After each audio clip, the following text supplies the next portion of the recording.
आप जानेंगे कि प्रोनाउन किसे कहते हैं, ये कितने प्रकार के होते हैं, इसकी जरूरत हमें क्यों पड़ी। तो अगर आप प्रोनाउन अच्छी तरह से सीखना चाहते हैं तो वीडियो को स्किप ना करें, क्योंकि बहुत ही अच्छे से मैं इसे एक्सप्लेन करने वाली हूँ। और चैनल पर आप नए हैं तो सब्सक्राइब कर दें, ताकि जो भी नए वीडियोस बने उसका नोटिफिकेशन आपको मिल पाए। तो चलिए आज का वीडियो स्टार्ट करते हैं। हाँ, तो pronoun, a pronoun is a word used instead of a noun, यानी नाउन के बदले प्रयुक्त होने वाले शब्द को प्रोनाउन कहते हैं। जैसे I, we, you, he, she, it etcetera. अब प्रश्न ये उठता है कि प्रोनाउन की जरूरत हमें पड़ी क्यों? अगर प्रोनाउन नहीं होता तो ऐसा क्या हो जाता, कितना कंफ्यूजन क्रिएट होती, आइए देखते हैं। Rohan is a good boy, Rohan is my student, Rohan is absent because Rohan is ill. हर बार लग रहा है कि किसी अलग व्यक्ति के बारे में बोला जा रहा है। तो अब हम जब प्रोनाउन का यूज करेंगे तो देखिए क्या हो रहा है। Rohan is a good boy, he is my student, he is absent because he is ill. तो इस तरह बार बार रिपीटेशन को कम करने के लिए ही हम प्रोनाउन को यूज करते हैं। एक ही शब्द का बार बार रिपीटेशन करने से वाक्य गंदा दिखता है, भद्दा दिखता है और उसकी सुंदरता खत्म हो जाती है।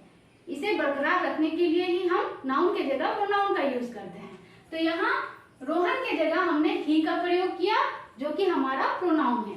अब हम जानेंगे कि प्रोनाउन कितने प्रकार के होते हैं। प्रोनाउन जो है टोटल 9 प्रकार के होते हैं। पहला हमारा है पर्सनल प्रोनाउंस, दूसरा पोसेसिव प्रोनाउंस, तीसरा demonstrative pronoun, distributive pronouns, reciprocal pronouns, reflexive pronouns या फिर इम्फेटिक प्रोनाउंस भी इसे हम कह सकते हैं।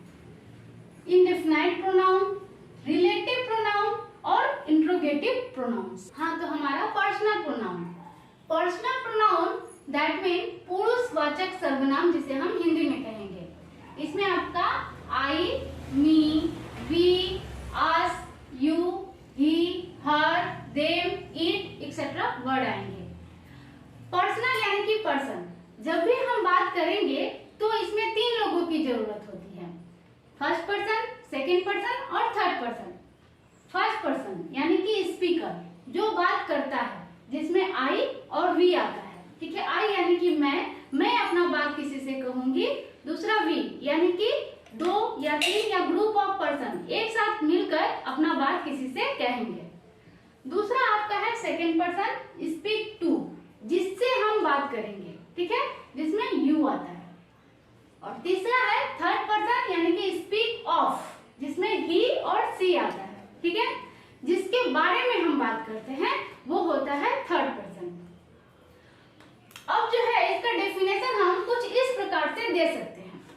Those pronouns which stand for the 3 persons, the first person, the second person and the third person are called personal pronoun। इसमें 2 case बनते हैं। आपका एक है आपका ऑब्जेक्टिव केस और दूसरा सब्जेक्टिव केस। ऑब्जेक्टिव केस में I, you, we, they, he, she, it ये वर्ड आते हैं। और ऑब्जेक्टिव केस में me, you, us, them, him, her, it ये वर्ड्स आते हैं। ठीक है, कभी भी ऑब्जेक्टिव केस का वर्ड सब्जेक्टिव केस का जगह नहीं जा सकता है। ठीक है, और सब्जेक्टिव केस में सिर्फ यही वर्ड्स हो सकते हैं। अब जो है हमारा आई, ये हमारा एक सिंगुलर नंबर है, जबकि यू सिंगुलर और प्लूरल दोनों हो सकता है। दोनों जगह पे यू देखा जा सकता है।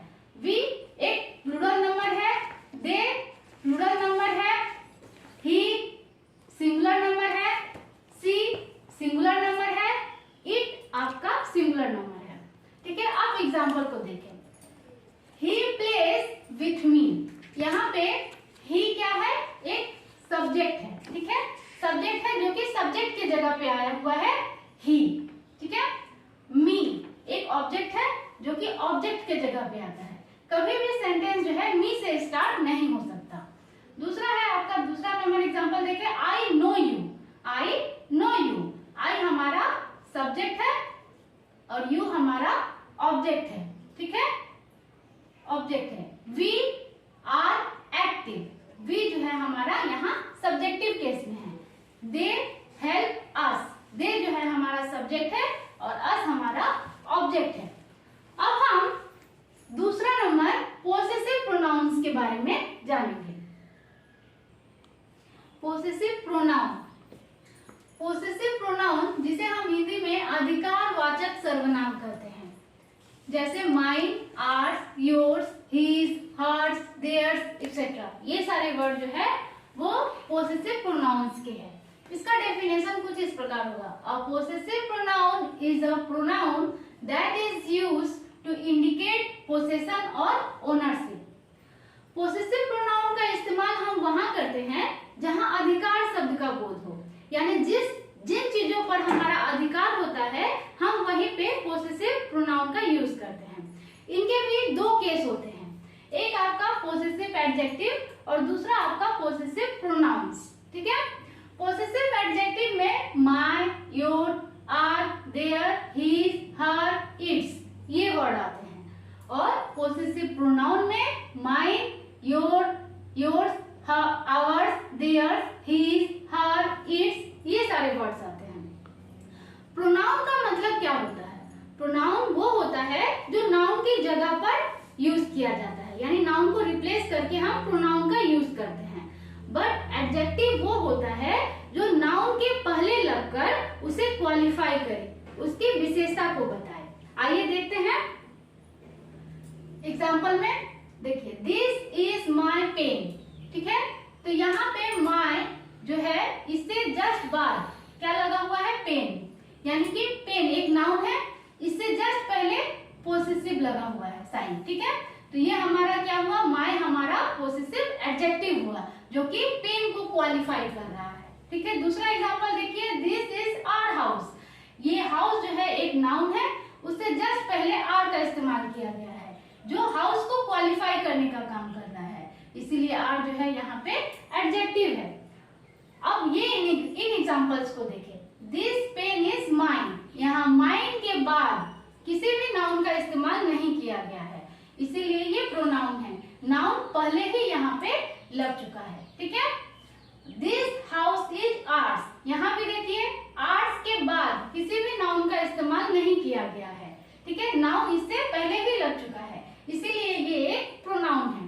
तो जितने भी ये वर्ड्स है हमारे my, your, our, their, his, her, its, ये हमारे एडजेक्टिव्स हैं, और mine, your, ours, their, his, her, its ये सारे वर्ड्स जो है आपके प्रोनाउंस हैं।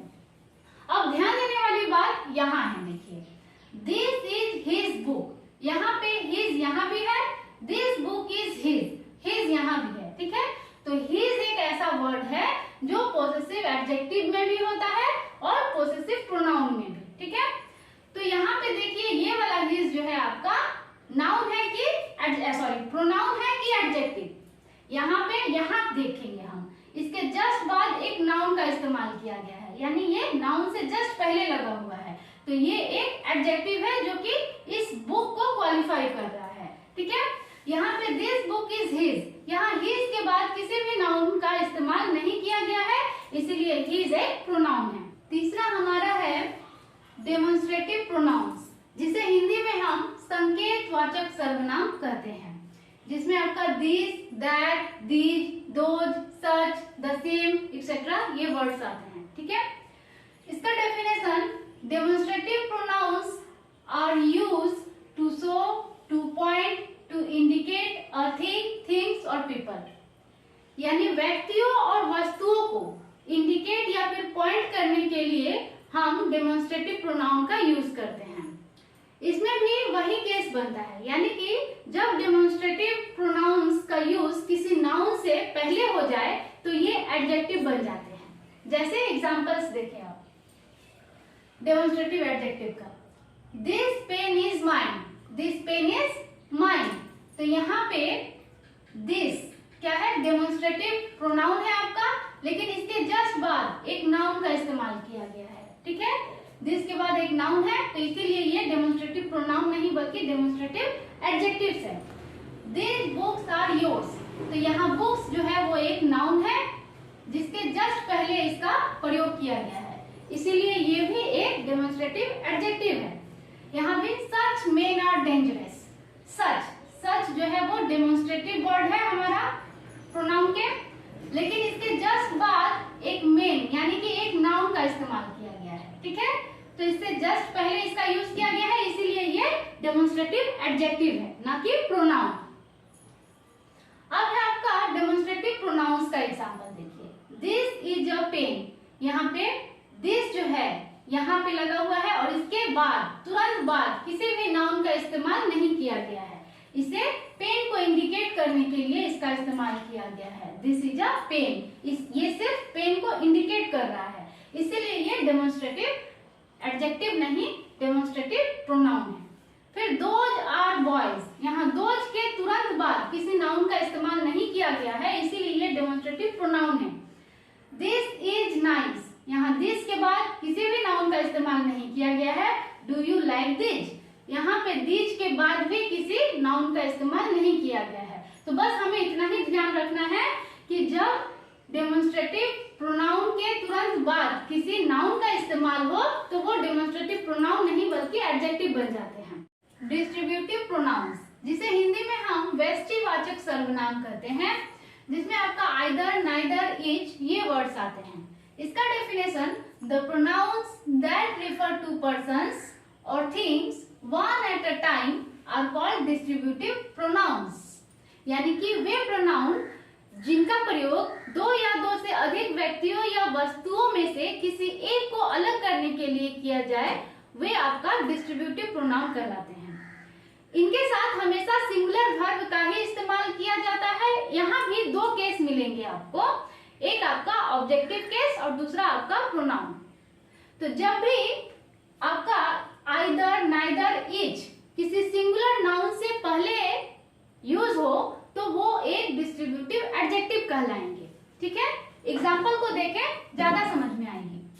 आपका each boy on a prize, तो यहाँ पे ईच के बाद एक नाउन का प्रयोग किया गया है। ठीक है, यानी बॉय है एक सिंगुलर नाउन जिससे जस्ट पहले ईच है हमारा, तो ये हमारा डिस्ट्रीब्यूटिव एडजेक्टिव है। यहाँ पे ईच बॉय इज गुड, तो यहाँ बुक जो है हमारा एक नाउन है, इससे जस्ट पहले ईच का प्रयोग किया गया है, तो ये हमारा डिस्ट्रीब्यूटिव एडजेक्टिव है, ना कि प्रोनाउन। दूसरा है हमारा, देखिए एग्जांपल यहाँ पे, each of the boys on prize, तो यहाँ पे ईच के तुरंत बाद किसी भी नाउन का इस्तेमाल नहीं किया गया है, इसीलिए ये एक प्रोनाउन है, ना कि adjective. Each of the books is good, तो यहाँ पे ईच के तुरंत बाद किसी नाउन का इस्तेमाल नहीं किया गया है, इसीलिए ये एक प्रोनाउन है। और इनके साथ हमेशा सिंगुलर वर्ब का ही इस्तेमाल होता है, इसका भी ध्यान रखिए। ठीक है, उसके बाद है either of this pens is red, यहाँ भी सिंगुलर वर्ब का इस्तेमाल किया गया है। अब देखिए आइदर जो वर्ड है हमारा, इसके तुरंत बाद किसी भी नाउन का इस्तेमाल नहीं किया गया है, इसीलिए ये एक प्रोनाउन है।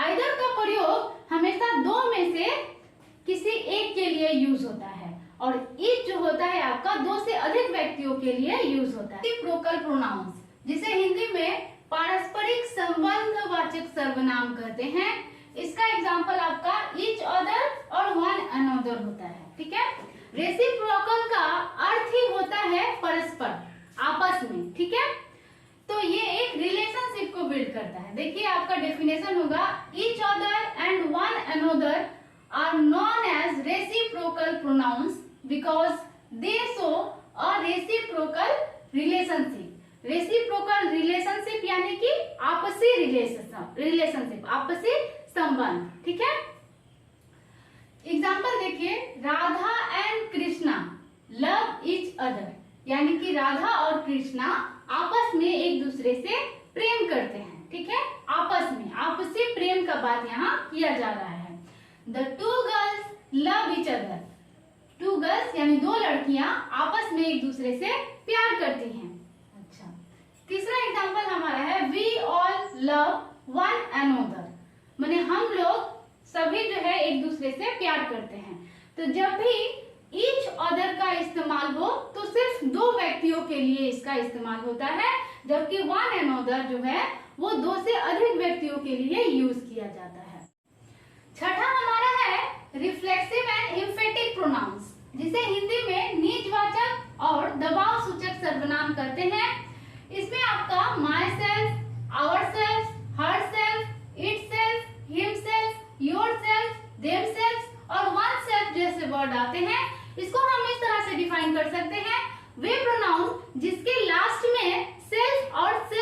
जैसे वर्ड जुड़े होते हैं। यानी कि रिफ्लेक्सिव प्रोनाउन जो होता है वो अपने आप को के अर्थ में हम यूज करते हैं, लेकिन जब हम अपने आप को ही दबाव पूर्वक कहें तो वो इम्फेटिक बन जाते हैं। दोनों में बहुत ही सिमिलैरिटीज देखे जाते हैं, इसीलिए दोनों को रिफ्लेक्सिव और इम्फेटिक को एक ही कहीं कहीं पे मेंशन किया हुआ है। ठीक है, इसे समझने के लिए आप इन एग्जांपल्स को देखें। जैसे आपका है he do it himself, वो इसे खुद करेगा। ठीक है, यहाँ पे he himself do it, वो इसे खुद ही करेगा और कोई नहीं कर सकता। ठीक है, I will go there myself, मैं वहां खुद जाऊंगा। यहाँ पे myself अगर हम ढक भी ले तब भी इसके मीनिंग में कोई चेंजिंग नहीं आएगा। I will go there, मैं वहां जाऊंगा। ठीक है, अब जो है इसको जब हम दबाव पूर्वक कहेंगे तो हो जाएगा I myself will go there, मैं वहां खुद ही जाऊंगा, मतलब खुद ही जाऊंगा। ठीक है, यहाँ देखिए I saw it myself, मैंने उसे देखा, मैंने उसे खुद देखा। तो यहाँ पे नॉर्मली इसको ढक ले हम तब भी इसका मीनिंग सेम रहेगा, I saw it, मैंने उसे देखा। लेकिन यहाँ पे देखिए I myself saw it, मैंने उसे खुद अपने आंखों से देखा कहने का मतलब है यहाँ पे, यानी कि इसे झुठलाया नहीं जा सकता। ये कॉन्फिडेंट में आके बोल रहा है कि I myself saw it, मैंने उसे खुद देखा।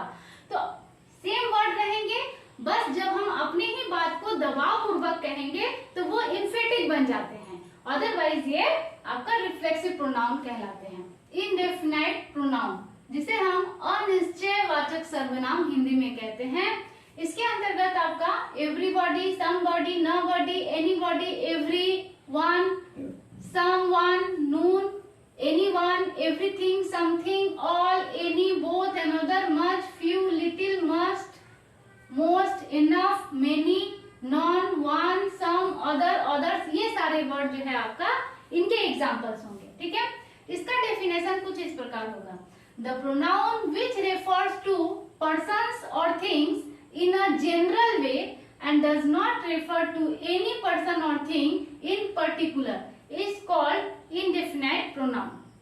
यानी कि वे प्रोनाउन जो कि जनरल सेंस में बोला जाए, जिसमें पर्टिकुलर हम नहीं कह सकते हैं कि क्या है। ठीक है, जनरल सेंस में। एग्जांपल्स को देखिए, आपको ज्यादा क्लियर होगी। देखिए पहला एग्जांपल हमारा कह रहा है एनीबॉडी कैन डू इट, कोई भी इसे कर सकता है। कोई भी कर सकता है कहने का मतलब कोई भी कर सकता है, एक जनरल वे में बोला गया है। ठीक है, नथिंग इज इम्पॉसिबल, कुछ भी इम्पॉसिबल नहीं है, एक जनरल वे में बोला गया है। Somebody has stolen my pen, किसी ने मेरा पेन चुरा लिया, पर किसने चुरा लिया ये नहीं पता। ठीक है, तो जिसमें निश्चित ना हो, ठीक है, यानी कि डेफिनिट ना हो, इनडेफिनिट हो, इसे ही हम इनडेफिनिट प्रोनाउंस कहते हैं। ऑल आर गुड, सभी अच्छे हैं, जनरल वे में सभी अच्छे हैं। बट यहाँ भी आपके दो केस मिलेंगे, जैसे कि सम गर्ल्स आर गुड। जब इस तरह रहे सम देखिए, सम के जस्ट बाद एक नाउन का इस्तेमाल किया गया है। तो जब इनडेफिनाइट प्रोनाउन जो है किसी नाउन से पहले यूज किया हुआ हो तो वो इनडेफिनाइट एडजेक्टिव बन जाते हैं, ना कि प्रोनाउन। मेनी बॉयज, मेनी का इस्तेमाल हमारा एक नाउन से पहले किया गया है, तो ये एक एडजेक्टिव है, ना कि प्रोनाउन। तो इसका हमें ध्यान रखना है। आई होप आपको ये भी बहुत अच्छी से क्लियर हो गई होगी।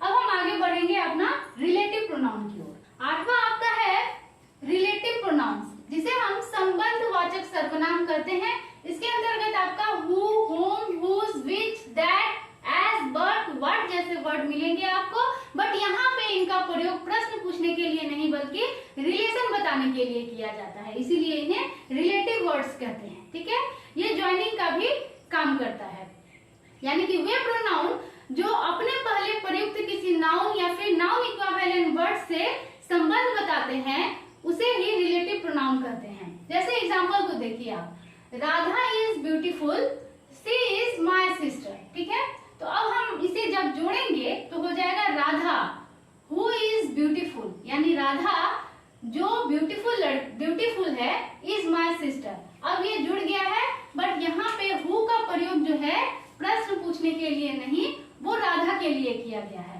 इसे जोड़ने के लिए राधा, यहाँ हु का मतलब होता है जो। ठीक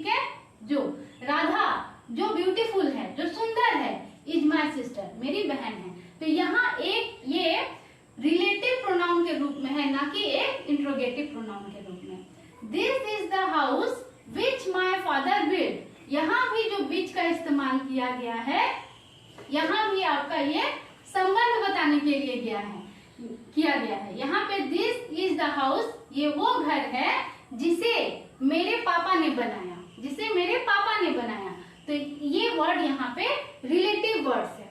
आई होप आपको रिलेटिव प्रोनाउन भी अच्छे से क्लियर हो गई होगी। अब हम आगे बढ़ेंगे अपना लास्ट इंट्रोगेटिव प्रोनाउन की ओर। हाँ, तो 9वां और आखिरी हमारा है इंट्रोगेटिव प्रोनाउन, जिसे हम प्रश्नवाचक सर्वनाम कहते हैं। इसमें आपका who, whom, whose, which, what यानी कि जितने भी WH वर्ड हैं वो आते हैं।